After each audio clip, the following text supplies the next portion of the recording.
سب سے بڑا ہدف جو تمام انبیاء و اوصیاء و ائمہ کا ہدف ہے وہ احیاء امر اہل بیت ہے، وہ دین اسلام کا احیاء ہے۔ امر اہل بیت، ثقافت اہل بیت یعنی سیرت و سنت اہل بیت جو کہ اسلام ہے، جو کہ صراط مستقیم ہے، اس کا زندہ کرنا ہے۔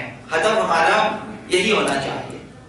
تو میں نے عرض کیا کل کہ جتنے اصحاب آقا امام حسین تھے کربلا میں آئے، انہوں نے اس قدر اپنی تربیت کی تھی کہ وہ اس قدر بصیرت پیدا کر چکے تھے اپنے اندر کہ حق و باطل کو روز روشن کی طرح سمجھتے تھے، فرق کر سکتے تھے کہ حق کیا ہے، باطل کیا، کون حق پر ہے اور کون باطل پہ، وہ سمجھ آتے ہیں۔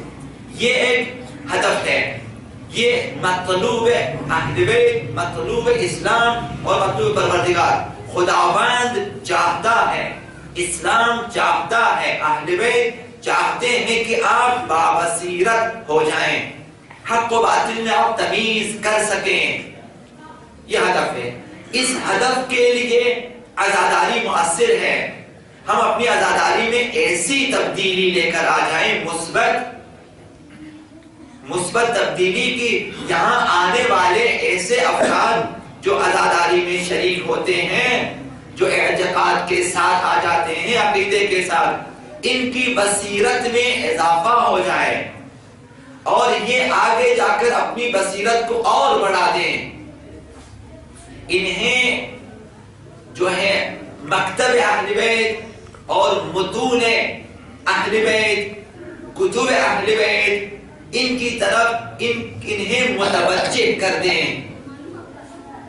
انہیں نہج البلاغہ سے آشنا کر دیں، انہیں تفاسیر سے آشنا کر دیں، انہیں صحیفہ سجادیہ سے آشنا کر دیں، انہیں رسالۃ الحقوق امام سجاد سے آشنا کر دیں، انہیں احادیث اہل بیت سے آشنا کر دیں، سیرت و سنت اہل بیت سے آشنا کر دیں، تاکہ عزاداری کے ایام کے بعد یہ لوگ جائیں اپنی زندگی میں جو راہیں آپ نے دکھا دی ان پہ چلیں اور اپنے آپ کو کامل کر دیں، ایمان کے حوالے سے بھی، اعتقادات کے حوالے سے اور اعمال کے حوالے سے بھی اور اخلاقیات کے حوالے سے بھی خوش اخلاق بھی ہو جائے۔ اخلاق اہل بیت ان عزاداری کی مجلسوں سے لوگوں کو ملنا چاہیے، کم از کم رمز و راز انہیں بتانا چاہیے، تاکہ بعد میں خود ہی جائیں مطالعہ کریں، لوگوں کی تقریریں سنیں وغیرہ۔ اس قدر ہزاروں وسائل موجود ہیں آپ کے پاس۔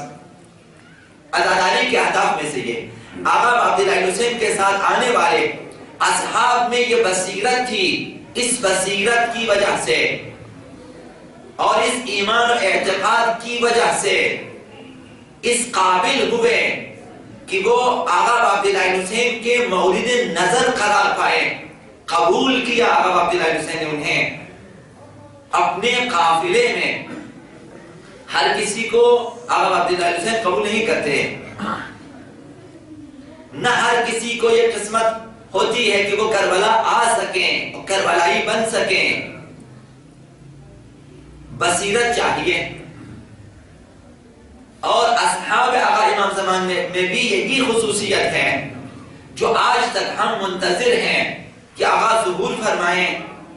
وہ جو 313 ہیں، ہم سب شاید یہی سمجھتے، کیا آج 313 ایسے افراد نہیں ہیں؟ آپ دکھائیں مجھے کربلا کے جو اصحاب ہیں، جو شہداء، ایسے 313 دکھائیں آپ، شاید نہیں دکھا سکیں، جو ان کے پائے کے ایمان رکھتے ہوں، جو ان کے پائے کے اعتقاد رکھتے ہوں، اور جو اسی پائے کے فداکار ہوں، جانثار، کم ہیں۔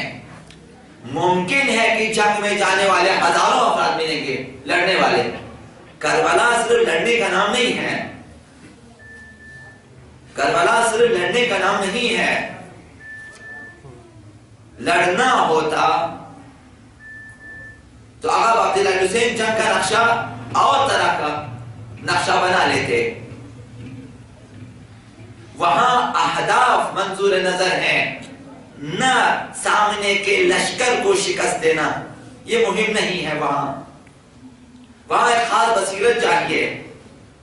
آقا امیر المؤمنین نے اپنے صحابی سے فرمایا کہ جب انہوں نے کہا کہ مولا آپ نے بہت کم کفار کو قتل کیے ہیں، میں نے کتنے زیادہ قتل کیے.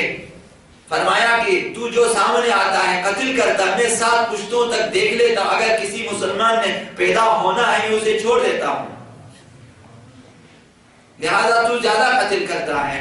اہل بیت کی نظر ہوتی ہے نسل در نسل، تا قیامت آنے والی نسلوں تک ان کی نظر ہوتی ہے. جو بھی آنے والی نسلوں کے لیے بہتر ہے ائمہ اطہار وہی اقدام کرتے ہیں. آقا عبداللہ حسین نے بھی سوچ سمجھ کر یہ اقدام کیے ہیں کہ تا قیامت آنے والی مسلمان نسلوں کے لیے بلکہ پوری انسانیت کے لیے کربلا ایک مکتب ہے.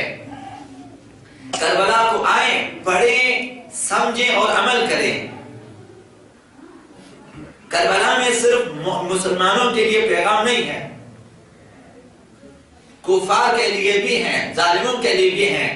یا شیعۃ آل ابی سفیان ان لم یکن لکم دین، اگر تمہارے پاس دین نہیں ہے ابو سفیان کے شیعوں، اگر دین نہیں تمہارے پاس، اگر تم قیامت کا خوف نہیں رکھتے، فَكُونُوا أَحْرَارًا فِي دُنْيَاكُمْ، یہ پیغام ہے کم از کم اپنی دنیا میں آزاد مرد رہیں. کربلا آزادی کا پیغام ہے، مسلمان غیر مسلمان سب کے لیے.